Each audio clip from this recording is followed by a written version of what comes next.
Hello again guys, welcome back to the channel. In today's video, and I know it's one that at least a few of you have been waiting for, we're going to be taking a look at the Aerosoft DHC-6 Twin Otter. The Twin Otter has yet to be released for the sim, it should be available in just over a week's time, but Aerosoft were kind enough to lend me the aircraft so that we can take a look on the channel, and that's exactly what we're going to do in our flight today. I've got a pretty stunning route lined up for our flight. We're going to be taking the aircraft from Akureyri, where we're currently here on the ground, over towards Isafjordur. The route's just shy of 150 nautical miles. It's basically taking us from northern central Iceland out towards the western coastline, making good use of the Orbex freeware mesh. At this time of the year as well, they don't get too many hours of daylight in this part of the world, so we should see a fairly beautiful sunrise and sunset all within the space of a couple of hours. Anyway, once again, the Aerosoft Twin Otter not yet fully finished, so as usual we'll be carrying out a preview flight as opposed to a full review. For those who are perhaps unfamiliar with the channel, that means we're not going to break the aircraft down into significant detail, we're really just showcasing the product in today's flight. As ever though, I'll aim to come back to you with a full review once the product has been released. And as ever, please bear in mind with the product in its current state that there may be unfinished areas of the aircraft, things that still need working on. Certainly there'll be some changes before release. As always guys, I do hope you enjoyed the video. If you do, please consider giving it a like and subscribing to the channel. It's pretty cold on the ground here, so let's head for the relative warmth of the cockpit and we'll get the aircraft started up. So welcome to the cockpit of the Aerosoft DHC-6. As you can see for yourselves, it's a very beautiful but rather cold morning here on the ground in Akureyri. We've just got our passengers on board, so we'll get the aircraft started up. We'll try and get the cabin nice and warm for them. Running through our pre-start checks, the control locks can come off. You'll notice throughout the startup there are some areas of the cockpit which do have sounds, some which don't at the moment. The sounds that are there are absolutely excellent, so I'm sure that Aerosoft will see to the rest in due course. Anyway, control locks are off, parking brake is set, fire handles are both in, emergency fuel switches are both set to normal, emergency pumps are off, fuel selector set to normal, boost pumps are off, static source is set to normal, and the vent switch is off. Inverter switch a little bit hidden away behind us, but that is set to number 1, that's not currently modelled on the aircraft. De-icing switches are off, cabin lighting and signs are set, anti-collision light can come on in preparation for the start, bleed air switches are both off, pitot heat is off, generator switches are both off, and the bus tie switch is set to normal. The flap handle is selected up, fuel levers are both off, prop levers are both set to feather, power levers are both set to flight idle.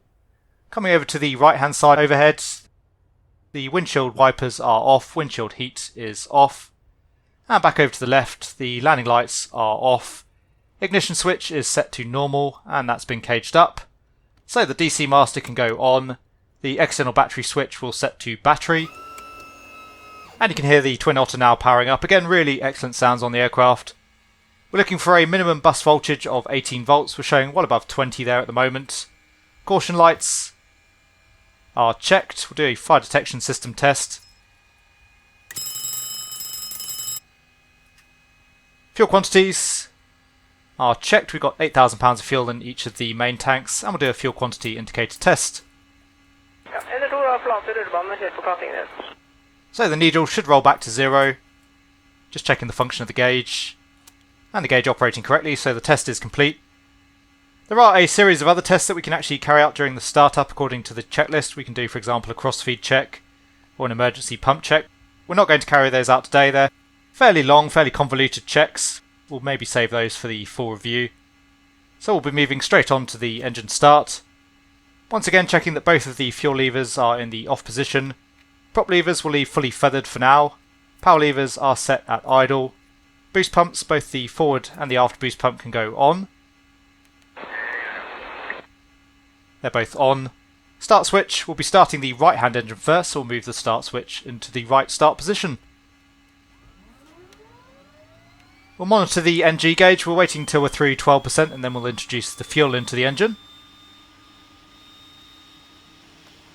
Just coming up through 12% now, so the right fuel lever can go to the on position. We'll monitor the engine as it spools up, mainly focusing there on the T5 temperature.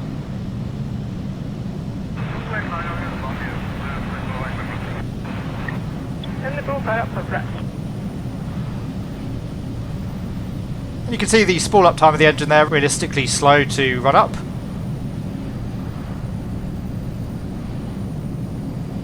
And overall I have to say that was one of the pleasant surprises for me with the Twin Otter. I was led to believe it was going to be a somewhat simplified aircraft, but overall it seems to be pretty well done.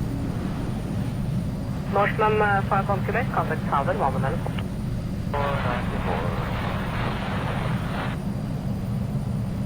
Anyway, the engine is stable, so we'll move the right prop into the full forward position. And videre 300 Yankee, contact tower, 1 forward. And we'll just let the prop run up. Norseman 744, god förmiddag, Everjet, direct bound to DHC-6 feet, QNH 1021. And it looks like we're stabilising there around 30%. Yeah, about 31-32%. So we'll start the left-hand engine as well. We'll head outside to do that, just so that you can listen to the startup sounds, take a look at the prop animations, and I'll come back to you again once we have 2 good starts.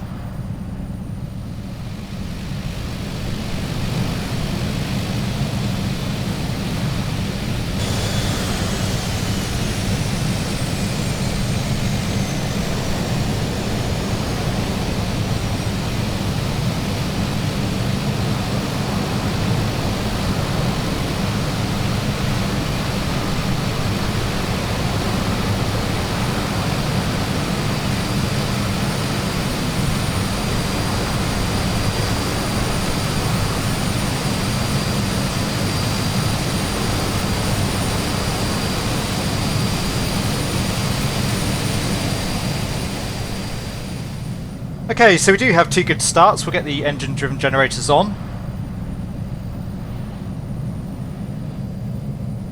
And you can see there both of our generator cautions extinguished on the CWP. Compass and gyros, we're showing a heading there on the compass of 060. And we have the same on both the left and the right HSI. Altimeters, current QNH is 983 hectopascals, so we'll set that.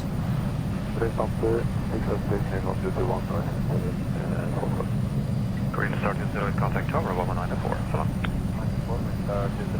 And we have 983 set, we're showing about 20 feet there above sea level. And the same on the right. Radio is an autopilot. We're not going to be using default air traffic, but we are going to be using some radio navigation aids en route, so we'll tune those up. We'll be tracking outbound from the Alpha Kilo India VOR initially, which is 113.6. And looks like we're already picking that up on the HSI. We have Alpha Kilo India visually identified. We're going to be tracking outbound on the 283 radial, so we'll set that on the HSI.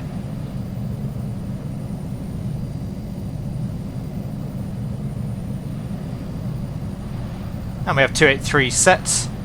For the autopilot, we're initially going to be climbing up to an altitude of 8,000 feet. That'll keep us clear of the high terrain. We'll see how we go in terms of the weather. So 8,000 set. And we're going to be departing off runway 19, so we'll set 190 on the heading bug. Good morning, Green Star 208, establish toilet 097. Green Star 208, hello. And we have 190 set. We're also going to be tracking a couple of NDBs later on. I've pre-tuned those, so we've got 362 initially and then the 316 later on. So radios and autopilot are set. Signs, just checking those once again, they're set as required. And we are now ready for the taxi. So the park brake can come off. The holding point's straight off the nose, so a nice short taxi for us. We'll hold a beam the runway, we'll carry out our before takeoff checks. Once again, there are a plethora of available checks according to the manual, but we'll skip those for today as again they're quite convoluted in nature.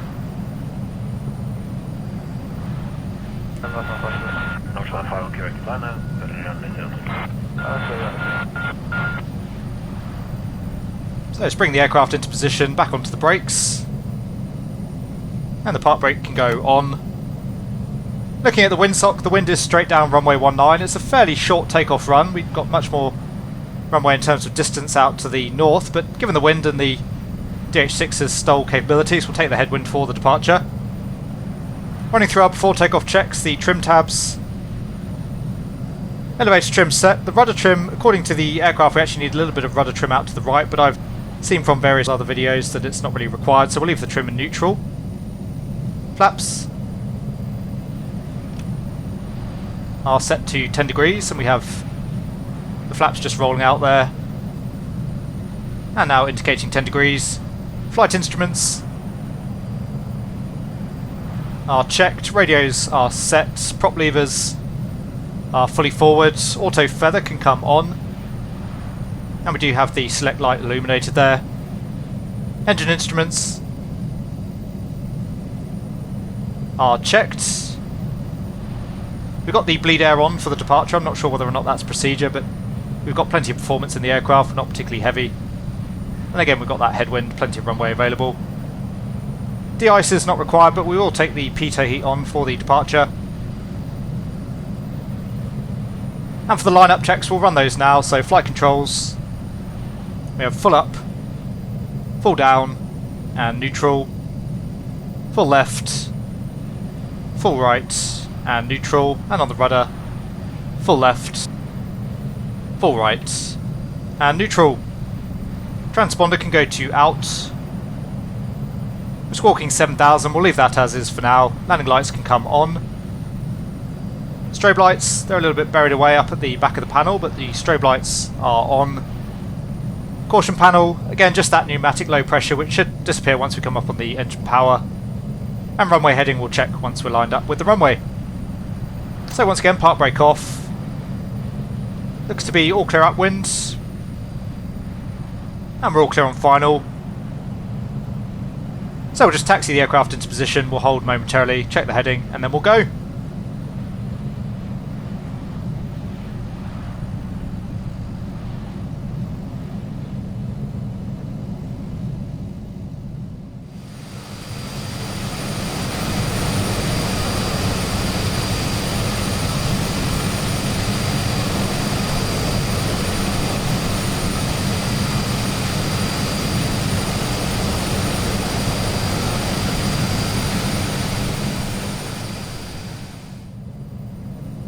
So we are all set and ready to go. It looks like it's going to be a pretty stunning departure for us. The park brake can come off. We'll start coming up on the throttles.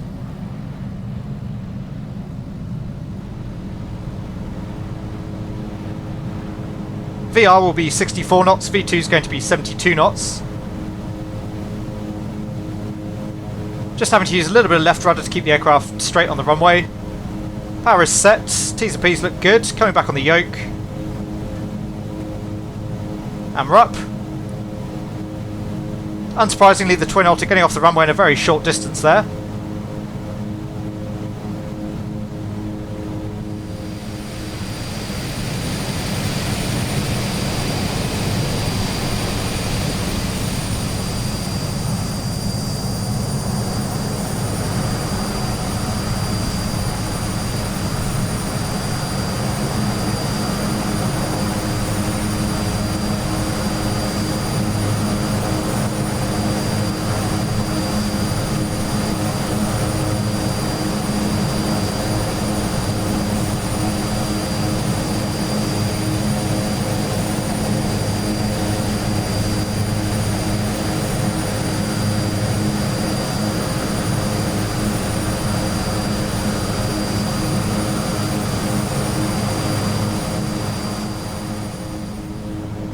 We'll pitch and trim for around 100 knots in the climb here. We'll just wait until we're up through 400 feet, which we are, so we'll run the after takeoff checks. The flaps can go up and come up through 500 feet now, so we'll start our turn out towards the north. Auto feather can come off. We'll set climb power, so we're looking for 85% on the MP. There's 85%. And we're going to come all the way back to 75% on the props. Apparently that's a good prop setting for the sake of passenger comfort.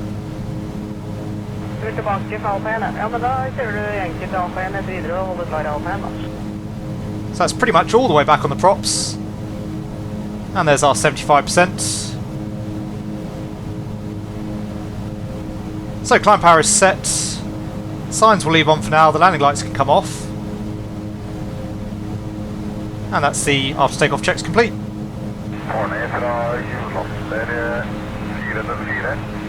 So just continuing our turnaround towards the north. You can see the airfield just off the left wing. We'll just hug the eastern edge of the water here just to keep away from the terrain.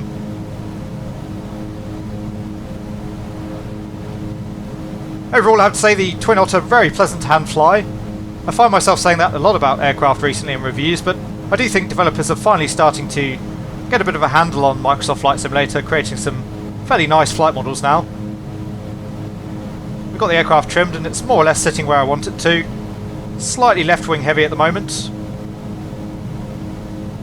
But again, we didn't take any of that right rudder trim for the departure, so that probably is pretty accurate. And climbing here at 100 knots more or less with a fairly conservative climb power setting, we're getting about 1,000 feet per minute rate of climb out of the aircraft, which again seems pretty reasonable for a Twin Otter. A little bit of precipitation here. We've got the pitot heat on already. We'll take the windshield heat on as well, just to make sure we don't ice up there. And I think we'll take some of the de-icing systems on, so we'll take the prop de-ice and the intake anti-ice. We should be okay without the de-icing boots for now. We'll just keep a good eye on the airframe. It looks like we're going to be pretty fortunate here on the departure. We'll miss most of the cloud in the climb.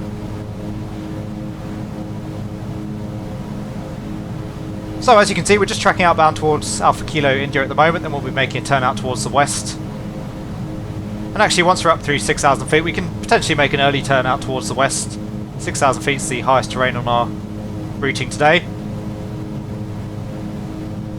Even with that windshield heat on, it looks as though we are picking up a little bit of ice there on the windshield, so I'm not sure whether or not the system is modelled yet on the aircraft. The airframe itself looks pretty clean though. Ja, det var Aerosoft 404 svar på Mike 2. Jeg skulle ha jobbet litt på T-passingen. Jeg kan krysse DHC og jobbe litt på det. Aerosoft 404, kryss DHC, så du kan jobbe på det. Yeah, so as I said, I think the aircraft flies very nicely. It felt good on the takeoff as well. The rudder felt very reasonable. I do think we keep seeing incremental improvements to flight models in the sim, so I again find myself invariably saying that it's a fairly decent flight model, but they do seem to get better from review to review, generally speaking.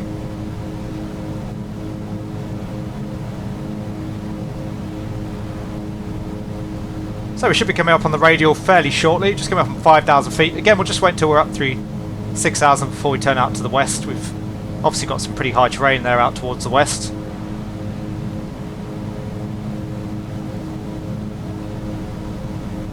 We'll see how we go in terms of the clouds. It looks like we may have to climb up to 10,000 feet just to clear the tops of those. We'll leave the seatbelt signs on until we are clear of the cloud tops. We'll just set our heading bug now out towards our next heading.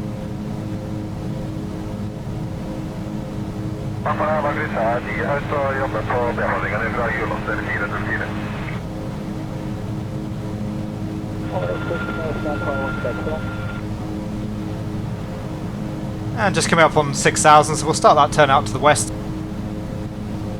We should pass through the radial very shortly. There's 6,000. Just coming up slightly on the throttles. Back to our 85%. We'll come on to a heading of around 300 initially until we intercept the radial.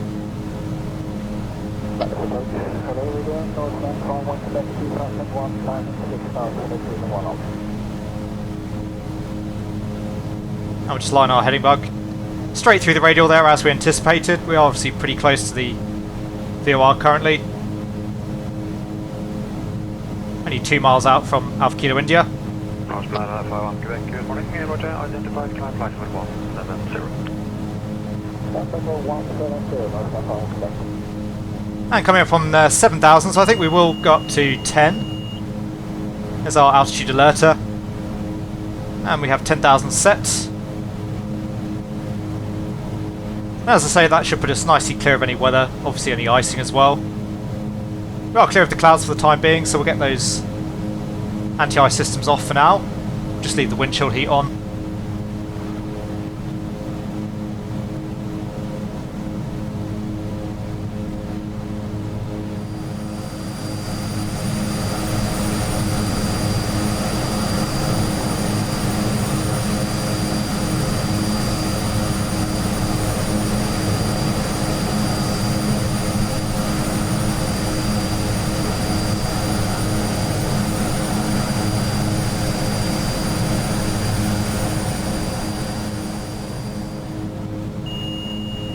So there's one to go.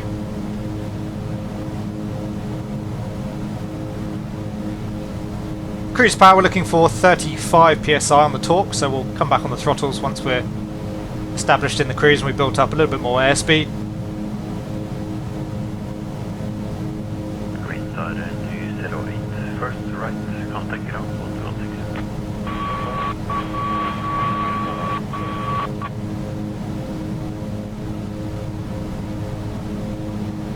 Even 10,000, probably going to have us bumping around a little bit initially, but it looks like the weather clears up in a few miles time, so we'll level off at 10.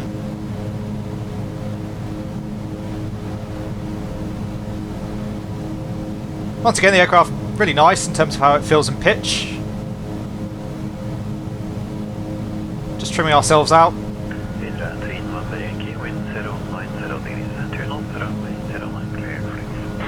And as I say, building up a little bit of speed before we come back on the throttles.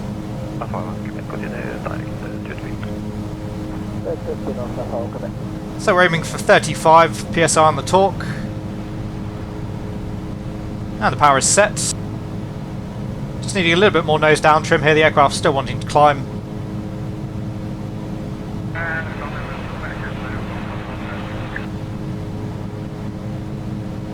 So nicely established now here in the cruise, just getting bumped around a little bit in the clouds. As I say, we'll try the autopilot. So we'll get the autopilot on, we'll come into heading, and we'll go out. Now we'll just come down to 10,000 feet. Hopefully the autopilot's going to capture that once again.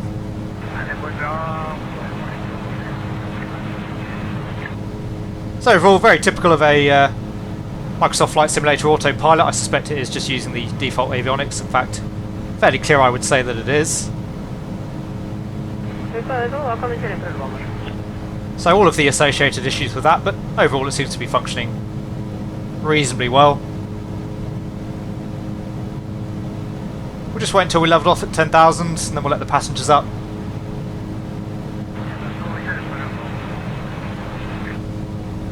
And once we're nicely established in the cruise, we'll head outside the aircraft. I know it's a pretty stunning route down to destination, so we'll definitely head outside, taking some of the views. So you can see the trim light blinking away there, the aircraft obviously auto-trimming us in the descent. And again, typical for an Asobo autopilot, they're not quite levelling us off at our selected altitude, but good enough. Anyway, the signs can come off. Let the passengers move around a little bit.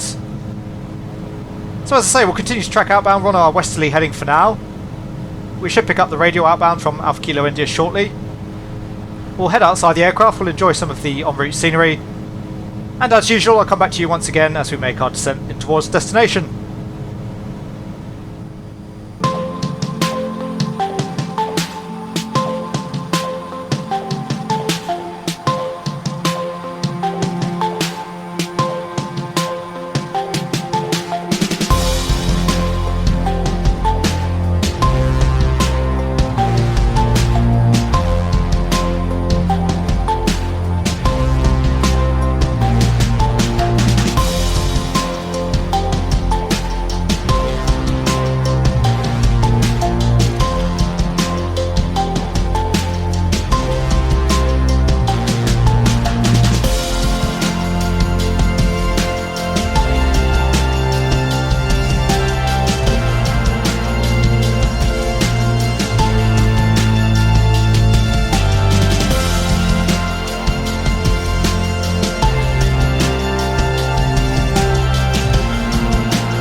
So welcome back to the cockpit.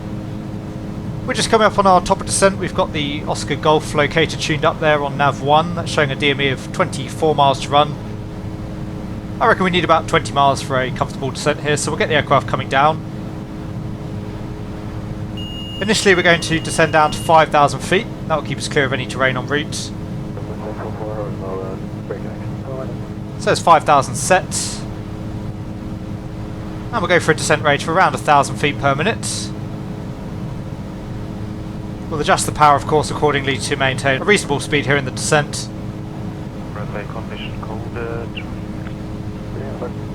Looks like we burned through about 4,000 pounds of fuel en route, or a little bit over.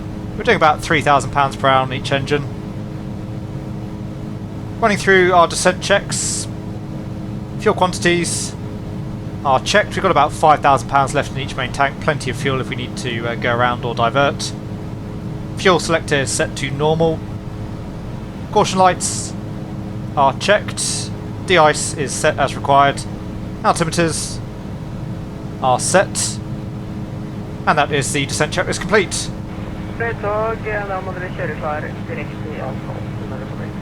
We'll hold the approach checks for now. We'll get the signs on momentarily.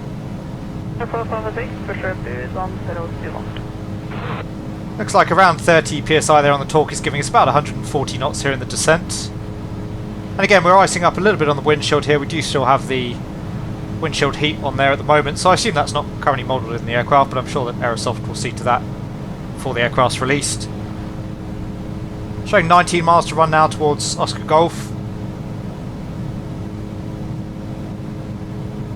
One thing I have noticed, the ADFs don't seem to be giving me particularly accurate information. I don't know whether that's an issue in the sim that I hadn't spotted recently, or whether that's just specific to the Twin Otter currently. Currently we've got the Romeo Echo NDB tuned up, and you can see the NDB actually pointing out more or less off at our 9 o'clock positions. That's not accurate. And it was the same as well with the previous NDB.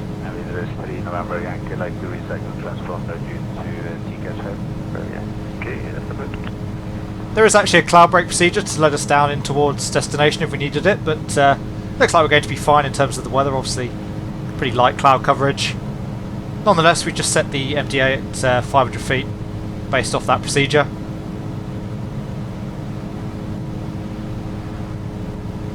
We'll let the autopilot do the flying down towards Oscar Golf locator, and then we'll take the autopilot out. We'll fly the rest of the approach manually. Quite looking forward to that. Again, I'm really enjoying flying the Twin Otter so far, and I think it should be a pretty easy aircraft to land in terms of how it feels, but that could well be famous last words. We'll see.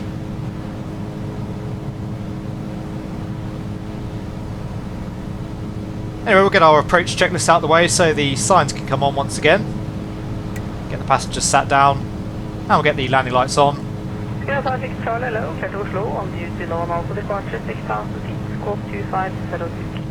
So we've got 7,000 feet to lose. We're doing about 2.5 miles a minute here currently.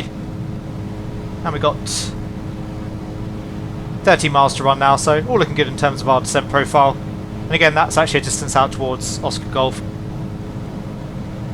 Isafjordur is a little bit further up the coast of that.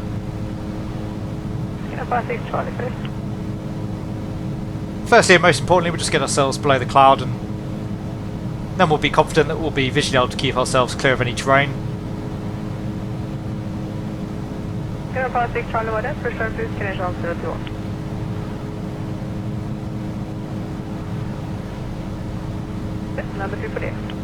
We'll stay on our present heading for now. It looks like if we turn out to the right up the inlet here, we're going to put ourselves into cloud.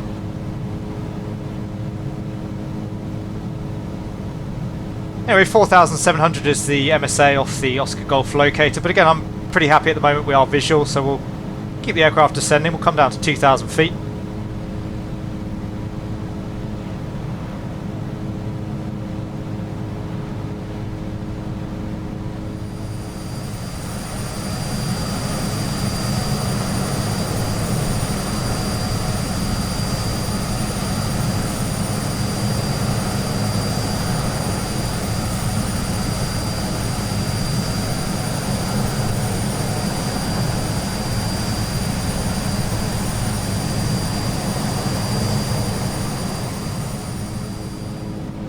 So the approach checks are complete, the landing checks to come. That's basically getting the aircraft configured for the landing. So we'll hold off on that for now.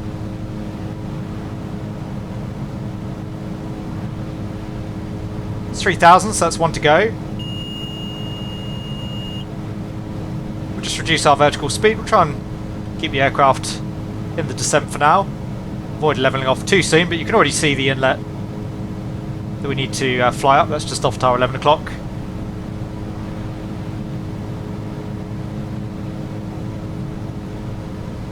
And we'll actually come back up to 35 psi again on the engines.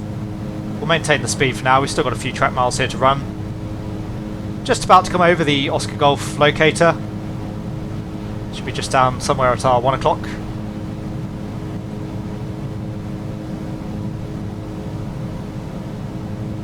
And again, really beautiful, really stunning, very rugged coastline here in Iceland. Looking all the better for the Orbex mesh, which, as I mentioned during my previous video in the area, is completely free. I probably said that during the introduction as well, so well worth checking out.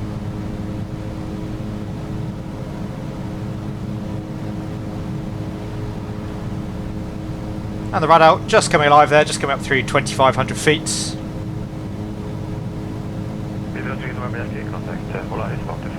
Contact, 1257 meters, November, cover.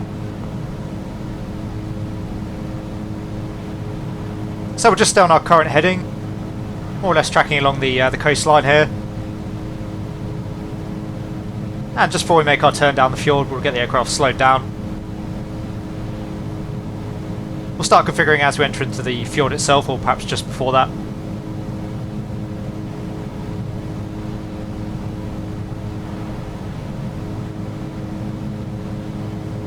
We'll see how we go in terms of the after landing checks. It's a fairly long taxi if we don't land too long in towards the apron, so we might do them on the runway. Otherwise it's a pretty busy, tight little apron, so we'll carry them out once we've got the aircraft stopped.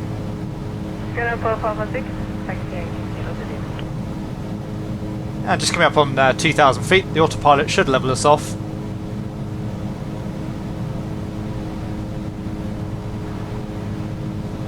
The barometric altimeter there agreeing with the radio altimeter, so we know we've got the correct QNH set more or less.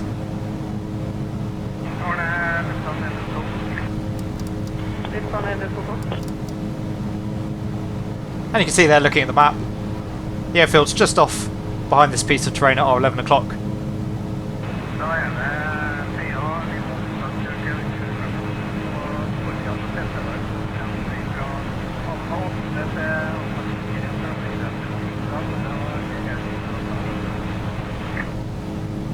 So the autopilot doing a nice job there of levelling the aircraft. Again, it does seem to fly the aircraft quite well once you've got the autopilot actually engaged.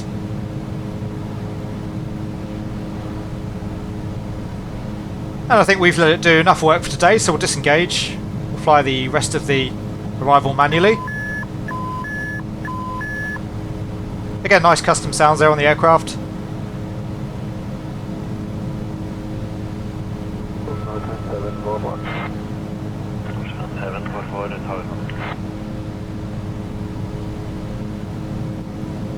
So it's not this fjord on our left, it's the next one that we're looking for, as we discussed.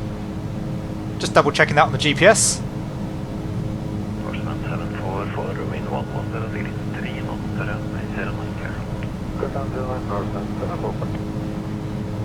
I have to say 140 knots does feel quite slow when you're on the approach. And obviously we did level out a little bit earlier there. We could have refined our top of descent slightly, but overall pretty happy with how things have worked out.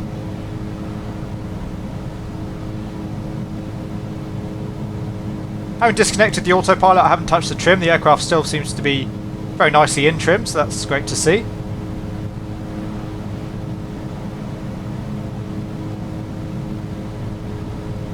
As I say, just as we come around the corner, we'll start reducing the power. We'll start slowing up. The approach at our current weight is going to be 75 knots.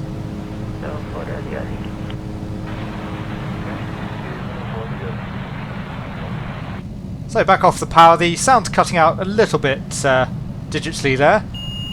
It's really the only sound issue I've had so far on the aircraft.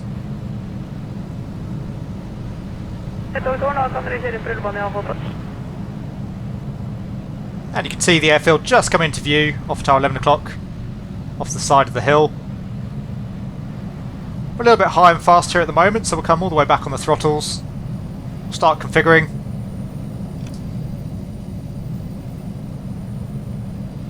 We'll just come down to flaps 20 for now.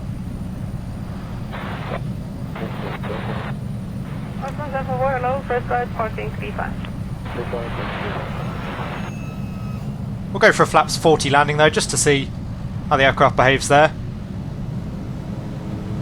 And again, coming up on the power, we'll maintain around 100 knots until we're on short final. Yeah, that sound does cut in and out a little bit abruptly, as you can probably hear for yourselves.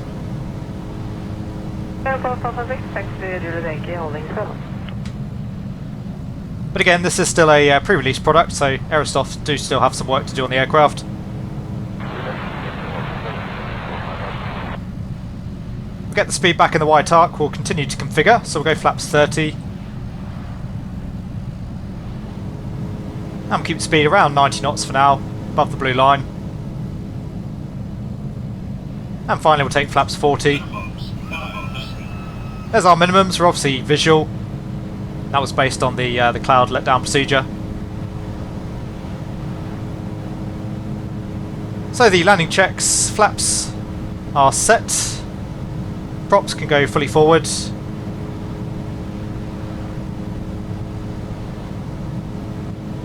And that's the landing checks complete.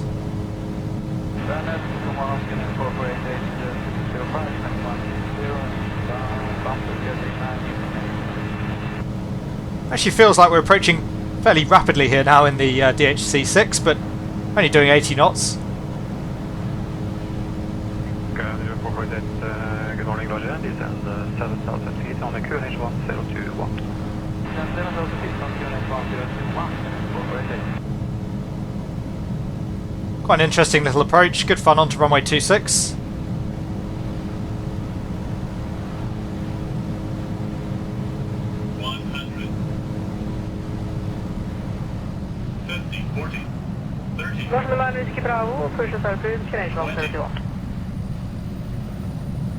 So cutting the power, holding the aircraft off. There's touchdown. We won't bother with the reversers, we've got plenty of runway here, we'll just use the brakes.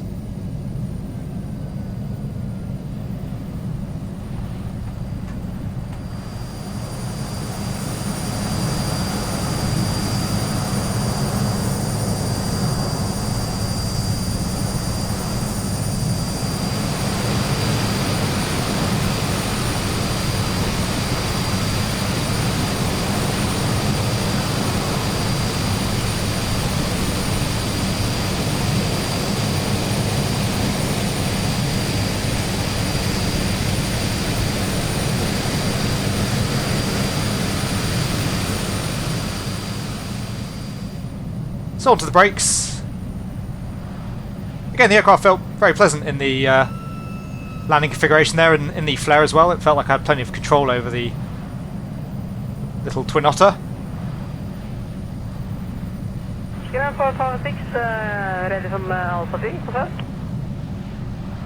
Again, not a whole lot of room here on the apron, so we'll just keep a good lookout as we manoeuvre.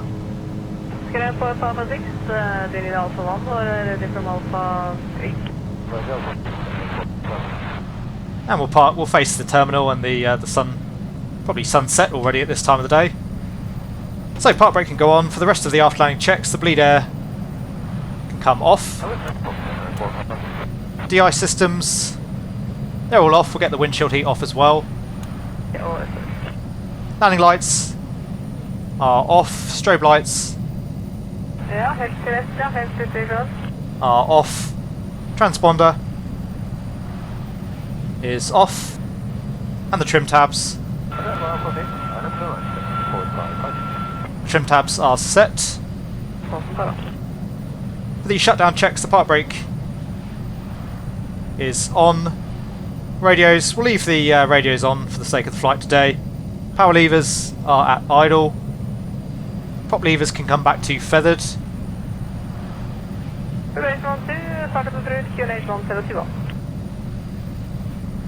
And as with most aircraft in the sim, you will have to manually move them into the feather position. Northern 9 Whiskey Bravo, 50 kilo to the. So props are feathered, generators are off, fuel levers both come off. We'll shut down the left engine first. I think the prop lever is just slightly blocking the actuation of the fuel levers there. The click spots for the various engine levers are a little bit fiddly at the moment. So fuel levers are off, boost pumps can come off. We'll leave the anti-collision lights on until the engines have run down. So again, very abrupt cut-off of the sounds there at the moment. But again, I'm sure Aerosoft will see to that. Anti-collision lights are off, we'll get the fasten seatbelt signs off. We'll leave the DC power on until the passengers have disembarked. Hopefully someone will connect up some ground power for us shortly. And then we'll be getting the aircraft ready for a turnaround back home. So there you go guys, I hope you enjoyed our outing in the Aerosoft Twin Otter. Once again, Iceland, a really stunning part of the world, particularly with the freeware Orbex mesh, so I highly recommend going and checking that out. As for the aircraft, please bear in mind once again that it is still in a pre-release state, but so far everything I've seen I've really liked. I have to say I was actually somewhat pleasantly surprised, as I'd seen and heard a few rumours that the aircraft was going to be perhaps more simplistic, somewhat catering more towards the casual end of the spectrum. That doesn't appear to be the case from what we've seen here today. Overall the aircraft seems to be done to a pretty decent standard. It's possibly not ticking all of the study level boxes, but the quality is certainly there. The Twin Otter is a really enjoyable little aircraft, and another one that I think will fit very nicely into Microsoft Flight Simulator. As with most Aerosoft products, we're not necessarily expecting to see every switch and system modelled in exacting detail, but what is there is certainly very nicely done, and as usual, if you're happy to operate the aircraft within its normal limits and procedures, you should find that the product has more than enough fidelity to do that. Anyway, personally I'm definitely looking forward to the release of the aircraft, and I think it's one you'll probably see a few more times again on the channel. I certainly really enjoyed that flight, I hope you guys did as well. Once again, if you did, please consider giving the video a like. If you want to see more content from the channel, then please consider subscribing as well. As ever, a huge thank you to my channel members and patrons for all of your support. I hope that all of you are having a great day wherever you are, take really good care, and I will see you all again soon.